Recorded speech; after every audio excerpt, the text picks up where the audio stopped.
Ariel Gelbrun, qué gusto volverte a tener, qué bueno que nos tomaste la llamada ahorita, bueno, el Zoom, como se quiera decir en estos momentos, para darnos pues, una noticia que acaba de ser muy interesante con la Organización de Estados Americanos, porque se busca que ya todos participen y sean y adopten la definición del antisemitismo y de la Alianza Internacional del Recuerdo del Holocausto, muy conocida, donde tú trabajas muchísimo y has logrado desde pequeñas entidades hasta ahorita la OEA, que implica a todos los países de América, donde ya muy pocos, pero muy pocos, se han firmado la definición o la han adoptado, ¿no? ¿Qué implica esto? Porque ahorita la OEA pues es como el organismo máximo diciéndoles, a ver, señores, tenemos que... Bueno, Isaac, muchas gracias por esta entrevista que, como decíamos en la previa, ya casi es semanal. Por Y el la verdad trabajo a que haces. mí, Tú sigues haciendo buen trabajo y nos va a dar, y vamos a seguir deteniendo porque a siempre nos traes mí, noticias importantes. a mí realmente me honra mucho charlar con ustedes y me gusta mucho. Eh, Vamos a dar una pequeña explicación. Es decir, la Alianza Internacional de Recuerdo del Holocausto es un organismo internacional compuesto por países que existe desde el año 2000, y en América los únicos países que son parte, miembros plenos, son Canadá, Estados Unidos y Argentina. Uruguay y El Salvador son países observadores. Salvo El Salvador, los otros cuatro ya adoptaron para sus propias legislaciones la definición de antisemitismo. ¿Qué es esto? Desde 2016 que el organismo emitió esta definición, se ha dado de que muchos países y otros organismos que no son países han adoptado esta definición porque es un estándar internacional que permite calificar cuándo se trata de un acto antisemita y cuándo no. Y esto permite proteger de una mejor manera a las comunidades judías en cada lugar donde se encuentra. Un argumento muy conocido muchas veces es que posiblemente se lleve adelante alguna acción y los antisemitas o personas que no lo conozcan sobre este tema, la primera reacción es: ustedes siempre se victimizan, a todo dicen que es antisemita. Bien, hoy tenemos una definición, que es un estándar, que no lo hizo un organismo judío, sino que lo hizo un organismo internacional compuesto por países, donde dice cuándo un acto es antisemita y cuándo no. Esto permite, por supuesto, trabajar en cada uno de los países y en cada legislación para que no haya huecos o lagunas dentro del derecho, digamos. Lo deseable es que todos los países lo puedan adoptar. Ahora, muchos países de la región, tú sabes que a mí me toca América Latina, y cada vez que yo pido a determinados países de que contribuyan tomando esto, una de las razones o una de las excusas, pongamos, que impedían que los países lo tomen, es decir, no somos parte de la Alianza Internacional del Recuerdo del Holocausto. Hay instituciones y de otros países que, sin ser parte de esta institución internacional, han ya adoptado, como Bahrein, por ejemplo, la semana pasada, han adoptado la definición para poder definir cuándo se trata de un hecho antisemita. De hecho, organismos que no son países, como universidades, como por ejemplo clubes de fútbol, la Asociación de Fútbol Argentino, el Chelsea, el Borussia Dortmund, y otras universidades están adoptándolo, sindicatos. Entonces, todo esto ayuda. Lo que sucedió, y ahora sí vamos a esto, es que además de estos cuatro países, la Secretaría General de la Organización de Estados Americanos, así como el relator especial para temas de discriminación de las Naciones Unidas, habían recomendado la adopción de la definición. La Secretaría General de la OEA lo adoptó el año pasado, antes de la Asamblea 49 que fue en Medellín. Este año se celebró la 50 y durante las deliberaciones, el secretario general Almagro insistió a todos los países que deberían adoptar la definición. Para que esto no quede en un saco vacío y hasta el año siguiente, encaramos la propuesta de que, como organización civil el Centro Wiesenthal va a ocuparse con este documento emitido por la OEA de golpear las puertas en todos los países para pedirles que la adopten. Es decir, a partir del lunes empezaremos a escribir a todas las cancillerías y a todos los gobiernos del continente para explicarles lo importante que es esta medida y que deberían ponerse de este lado de la vereda para poder ayudar. ¿Y por qué los países de América Latina tienen una obligación doble? Por un lado, porque América Latina alberga una gran cantidad de comunidades judías, a las que tiene que darle protección. Oye, pero también recibió a muchos. Y esa es la otra. Y la otra es porque, por supuesto, han recibido nazis y sus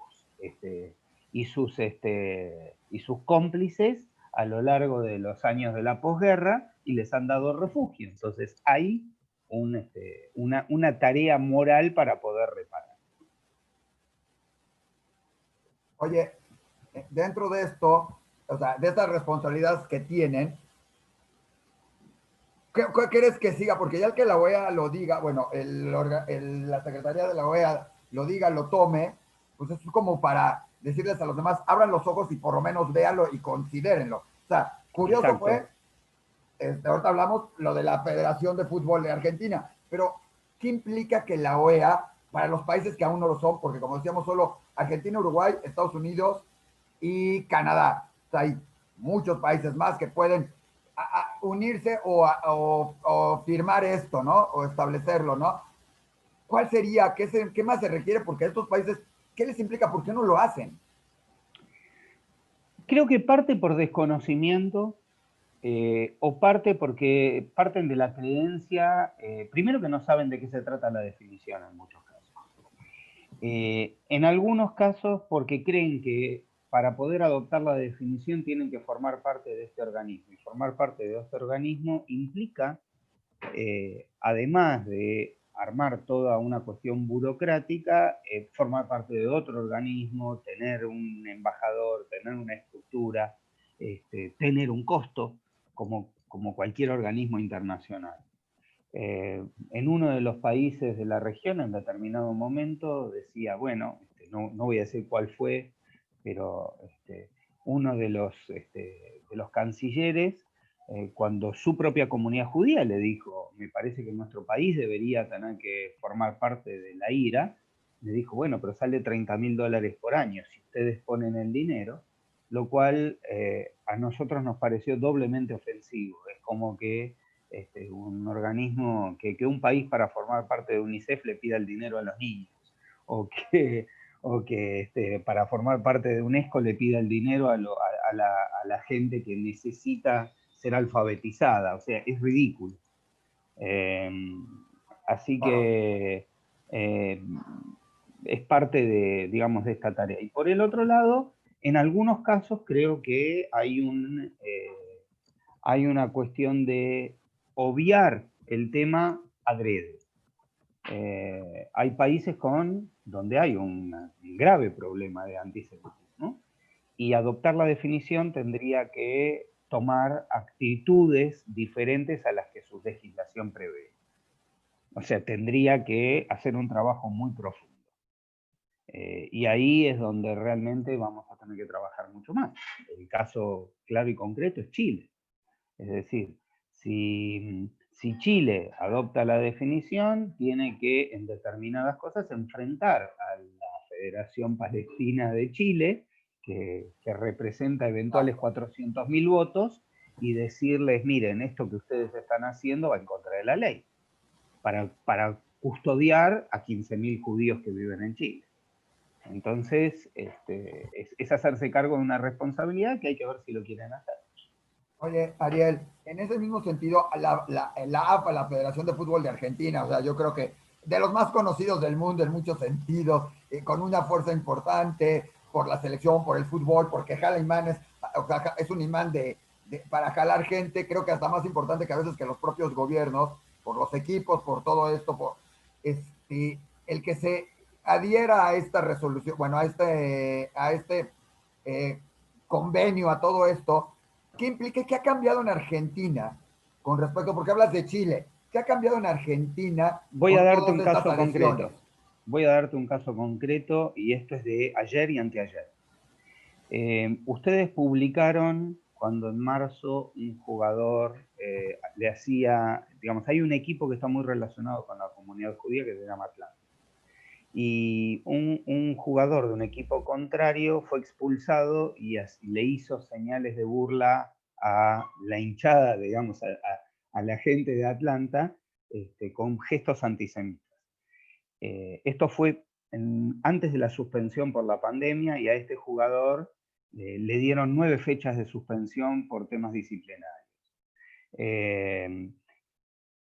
Recientemente supuestamente hoy vuelve a empezar el fútbol en la Argentina, el fútbol local en Argentina, y por las cuestiones de la pandemia y por alguna situación así como hoy se permiten que haya más cambios en un partido, la AFA dio una amnistía para todas las sanciones que estaba, dentro de la cual cayó este jugador que había cumplido una de las 9 fechas que debía. Por supuesto que vinieron todas las discusiones porque este jugador no fue expulsado por insultar a un árbitro o por pegarle a otro, sino por gestos contra la hinchada. E inmediatamente después, por haber sido una razón diferente, revieron la medida, por haber adoptado la definición, revieron la medida y todos los demás jugadores entran dentro de la amnistía, pero la de él no. Eso es importante y bueno saberlo y ver que funciona todo esto, porque además lo hemos platicado. Pero ahora, esto está en América cada día nos llega contigo otra noticia de uno más que se adhiere, que está en esta definición, que todo esto, pero también en Europa lo hemos visto y con resultados, lo acabamos de ver, como te decía, justamente mi mamá leyó una noticia en Diario Judío de Suecia, también leyó lo de los imanes. ¿Qué implica esto también a nivel mundial? Porque es otra labor que no es exactamente de América Latina, pero que implica todo el centro Simón Wiesenthal, ¿no? Lo que decía, hoy supimos todos por las noticias a la mañana que la organización no gubernamental de líderes religiosos musulmanes más grande del mundo adhirió a la definición. Esto significa que entra dentro, digamos, de esta lectura de que el mundo o el conflicto árabe-israelí ya no existe. Es decir, hoy tenemos el conflicto árabe-israelí ya no es tal, sino que tenemos que hablar de cómo solucionar lo que existe entre israelíes y palestinos y no con el mundo árabe. Porque, digamos, el mundo religioso árabe entiende que ya no tiene un conflicto y que es más, tiene que pelear contra el antisemitismo también. Y asume su responsabilidad. Lo de Suecia es distinto. Así como hablamos hace unos minutos de Chile, para nosotros Suecia es una principal preocupación. Para nuestra oficina europea y el doctor Samuels, a quien ustedes también conocen, Suecia nos preocupa mucho. Hace ya 2 años que no se puede, los templos no pueden tener ningún tipo de guarda en las altas fiestas porque los grupos yihadistas no aceptan la otra ley que la Sharia y los grupos neonazis salen a marchar en las calles los días de Yom Kippur. Y todo esto sucede mientras Suecia dice de luchar contra el antisemitismo, pero no cuida a sus ciudadanos judíos. Es decir, para ellos recordar el holocausto es una cosa y la lucha contra el antisemitismo hoy es otra, de la que no la asumen como corresponde. Esto se vio a lo largo de que se llevó adelante la Feria del Libro Árabe y nuestro director de Relaciones Internacionales, el doctor Samuels, encontró toda la cantidad de libros antisemitas que estaban siendo parte de esa Feria del Libro y el gobierno procedió inmediatamente a clausurar esa feria por incitación a la violencia y por antisemitismo. Oye, pero además dentro de esto mencionaste antisemitismo y holocausto como dos cosas separadas, pero aquí justamente la definición viene también en cuestión de la memoria del holocausto que sale para todo esto. Se ligan mucho y es importante que un grupo como este, dices, de clérigos musulmanes, ¿sí? Porque es un doble reconocimiento, es un reconocimiento al holocausto, por donde viene la declaración, y a la lucha contra el antisemitismo. Lo mismo sucede en Suecia y lo mismo ahorita sucede con la OEA. Como decíamos, justamente América fue un paraíso para, en algunos países, hasta para nazis, ¿no? Entonces, el que las dos cosas se combinen, creo que es muy importante, ¿no? Claramente, claramente. Yo lo que creo es que uno no tiene que relacionar el recuerdo del holocausto, que digamos, el reconocimiento y el recuerdo del holocausto, con eso damos por finalizada nuestra tarea y nuestra, digamos, de cada uno de los estados hacia los judíos que están. Como diciendo, sí, cuando fueron víctimas los ayudamos, pero no los cuidamos hoy. Creo que esto lo tuvo muy claro el gobierno uruguayo cuando el 27 de enero dictó la adopción de la resolución, que es admirable, y lo digo cada vez que tengo ocasión. En Poquiñas ha dicho que el día 27 de enero, Día Internacional de Recordación de las Víctimas del Holocausto, el gobierno uruguayo, como la mejor forma de honrar la memoria de las víctimas, es luchar contra el antisemitismo de hoy, y adopta la definición. Creo que te lo pregunto cada vez que hablamos de la definición, pero te lo vuelvo a preguntar para dejarlo mucho. Muy bien, esto se firma, qué buena onda, salen los salen uno que otro periódico, ojalá salieran todos, sale ahí, sale la noticia. Y después, ¿qué nos corresponde a la gente normal, a los medios? ¿Qué sigue? Porque, qué bueno, sí, ya se adhirieron a la declaración, a la definición, y la OEA y lo va a promover.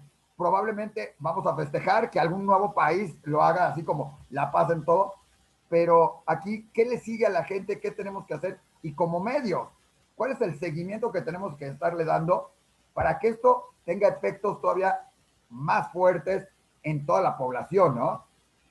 Te voy a dar un ejemplo claro y concreto. Esto depende del sistema jurídico que cada país tiene. Si los países tienen medianamente alguna norma antidiscriminatoria, las normas antidiscriminatorias siempre fueron muy generales. Es decir, dijeron, digamos, que se pena o se prohíbe la discriminación por cualquier razón.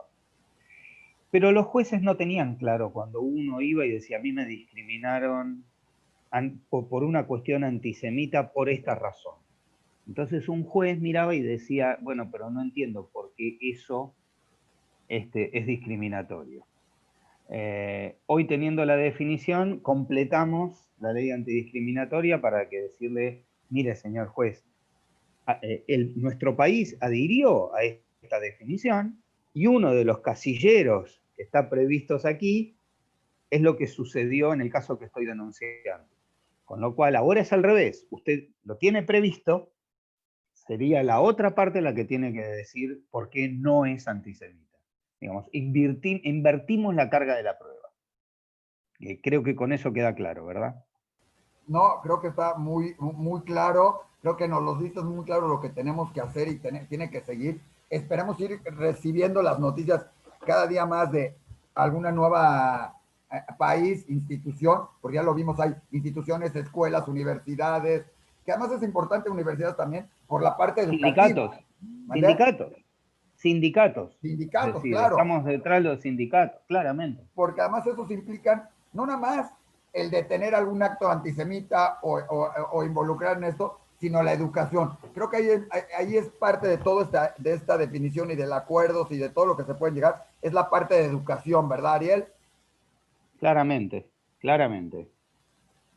Oye, y ya por último, porque además no lo debemos dejar pasar, las elecciones de Estados Unidos, la OEA, ustedes están involucrados. Por un lado dicen que si gana Trump, es a favor de Israel, pero también fomenta antisemitismo, pero si gana Biden es todavía más antisemita. No lo sé, o sea, todo el mundo habla, porque ya sabemos que además en política todo el mundo aprovecha para inventar, decir lo que quiera. Y si algún día dijo, no me cae bien Ariel, somos magnificentes para hacerlo grandote y decir, como Ariel es judío, ya no me cae, y lo vuelvo así. Y entonces lo vuelvo, ya no me cae bien Ariel, pero tampoco me caen bien los argentinos, pero tampoco me cae bien, y lo crecemos en ese.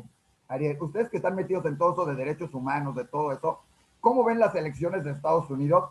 Porque además, todos dicen las más reñidas, pero las de hace 4 años, bueno, fueron igual de reñidas. Las de hace, o sea, y nunca sabes, ya hace 4 todo el mundo decía, ya perdió Trump y acabó surgiendo como ave fénix. Y ahorita también me llegan encuestas de todos lados y unos me dicen, se la lleva de calle Trump, y por el otro lado alguien te dice, ya Biden la tiene. O sea, ¿qué sucede? ¿Qué sucede con este tipo Primero, de redes sociales? primero, primero y antes que nada, digamos, sé que tenés muchas ganas de preguntarme sobre esto y lo estás manifestando, pero como siempre te digo, yo soy director para América Latina y a mí mi preocupación es todo lo que tiene que ver con América Latina. Dicho esto, y puesto el punto sobre la cuestión, yo puedo tener una opinión personal sobre determinadas cosas y, digamos, todo esto viene a cuento porque tú me preguntabas al transcurso de esta semana de que van a ver un debate y qué preguntas le haríamos a cada uno de los participantes. Entonces, yo tengo preocupaciones respecto de cada uno de los dos. Creo que ninguno de los dos es un maravilloso candidato por distintas razones. Es decir, Trump está lejos de ser la persona más políticamente correcta del mundo, tiene modos que no tienen absolutamente nada que ver con lo correcto, es maleducado, es desinformado, puede decir un montón de situaciones, pero la realidad es que los resultados de la política internacional respecto del tema Israel son innegables porque en el último mes y medio 3 países han firmado la paz y ha cambiado el mapa. La política hacia Irán me parece que es la correcta y desde el lado demócrata, Biden, si va a volver a lo que fue la política de Obama, me genera a mí muchas preocupaciones respecto de esto. A su vez, por el otro lado, desde el punto de vista de los republicanos, no hay una condena clara y concreta a los grupos de ultraderecha y a las teorías conspirativas de Kant, digamos. Entonces, ambos me generan preocupaciones en esto. Cuando yo te contaba todo esto, digamos, lo digo yo para que no te sea incómodo preguntarlo, vos me decías, pero vos sos un hombre más de derechas. Y yo te decía, para mí esto es algo para charlar, y dado que esta es la ocasión, yo no considero que los viejos, creo que el mundo ha cambiado mucho. Voy a usar palabras del rabino Abraham Cooper, que es uno de nuestros dirigentes mundiales. Me dice, el mundo vive hoy en Purim, en una de nuestras festividades. Festividades en las cuales nos dicen que tenemos que beber hasta que no podamos distinguir al bueno del malo. Y creo que hoy no podemos distinguir quiénes son buenos y quiénes son malos. De aquellos Bueno, yo no lo que, distinguiría nunca. bueno, lo Difíciles que son pasa es que los unos malos, solo en las telenovelas, y en especial en las Lo de que pasa es que hoy no está tan claro en el mundo, porque de quien uno espera que sea, de quien uno espera lo peor puede recibir a veces cosas buenas y de quien uno espera muchas cosas buenas lo defrauda. Los viejos conceptos de izquierda y de derecha a mí no me representan ninguno de los dos. Yo no creo que el Estado tenga que ser omnipresente, ni tampoco que el mercado resuelva solo los problemas. No creo que la absoluta libertad máxima de absolutamente todo y sin poner límites sirva, y creo que la exageración en las regulaciones tampoco sirve. Yo iría más que por algún camino del medio, pero el camino del medio hoy no tengo un solo político que lo represente. Entonces creo que uno a veces tiene que elegir al menos malo. pero no me puedo definir. Es decir, hoy la izquierda tradicional es absolutamente antisemita. La derecha tiene posiblemente una política más cercana a Israel, pero tiene también sus conceptos antisemitas, con lo cual hay que ver en cada caso. Definitivamente y desafortunadamente sigue habiendo antisemitismo y sigue habiendo negación del holocausto tanto de un lado como del otro, por decirlo, si es que hubiera lados y todo esto. Y desafortunadamente el mundo y en muchos lados se está partiendo, ¿sí? Ya no hay eso, como tú dices, esa parte media donde puedo estar un poquito por acá, un poquito por allá, sino que ha ido dividiéndose y varios presidentes alrededor del mundo lo han tomado como política porque entre más dividen, más se logra, ¿no? Y esperamos esto no Bueno, llegue a cosas en otro es sentido, pero parte, lo es bueno, parte de esta gran división, entre los buenos y los malos. Bueno, es el mundo que nos toca vivir y lo hemos hablado mil veces, de que inclusive las redes sociales alimentan esto también, porque uno solo se rodea de la gente que opina como uno, y al que no opina como uno o lo bloqueo o lo insulto. Con lo cual no hay diálogo posible. Creo que tenemos que trabajar para poder crear mucho más eso. En definitiva, es a lo que se dedica mi institución. oye, y por eso es lo justo lo que voy a decir. Qué bueno que hay instituciones como ustedes que además pelean y luchan para que más gente adopte esta definición del antisemitismo, que no nada más es del antisemitismo, porque yo la podría decir, es de los derechos humanos y de muchas cosas más, y que nos lleva al entendimiento y a la educación y a la paz entre muchas corrientes. Y eso tendría que ser no un factor nada más de ustedes, sino de todos. Y qué bueno que hoy en día, que la noticia que estemos dando hoy es lo de la OEA, porque eso nos habla de un entendimiento a nivel todo Latinoamérica, ¿no? Claramente, claramente. Muchísimas gracias, Ariel, como No, siempre. gracias a ustedes, gracias a Estamos en ustedes. Te mando contacto y un saludo seguiremos muy grande. seguramente hablando cada semana, porque cada semana tienes nuevas cosas. La próxima semana ya sabemos que son votaciones, otras cositas, seguramente un nuevo acuerdo de paz, seguramente estaremos oyendo que algún país firmó la definición del antisemitismo, ¿sí? Y algunas que otras Gracias cosas más. Muchísimas felicidades, Ariel. a ustedes.